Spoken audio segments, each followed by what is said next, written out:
আল্লাহর কসম লাগে, কথাগুলো শুনে যাবেন। দুনিয়াতে থাকা অবস্থায় যারা আখিরাতে বাজার করলো না, সওদা করলো না, পরকালে তাদের কি উপায় হবে সেই চিন্তা যারা করলো না, তাদের মতো হতভাগ্যই দুনিয়াতে আর কেউ নেই। আজরাইল কিন্তু ঘুষ নেয় না। আমি অনেক টাকা গান করতে করতে অনেক টাকার মালিক, বাড়ি গাড়ি সবই আছে, যদি বলি যে আপাতত আমার গাড়িটা নিয়ে যান, আমাকে কয়েকটা দিন সময় দেন, মানবে? কারো কথা মানবে?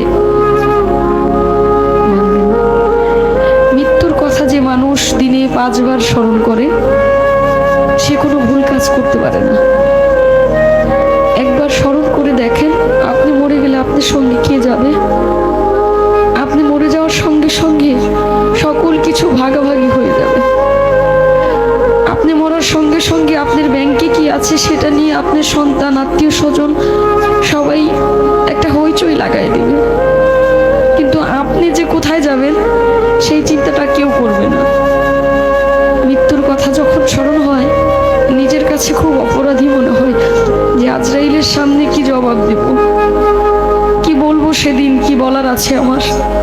কিন্তু মালিকের কাছে একটাই চাওয়া, আমার নবী করিম সাল্লাল্লাহু আলাইহি ওয়াসাল্লামের কালেমা যেন আমার এই জবানে জারি হয়, আমি যেন মৃত্যুর সময় বলতে পারি কালেমায়ে তাইয়্যিবা লা ইলাহা ইল্লাল্লাহু মুহাম্মাদুর রাসূলুল্লাহ সাল্লাল্লাহু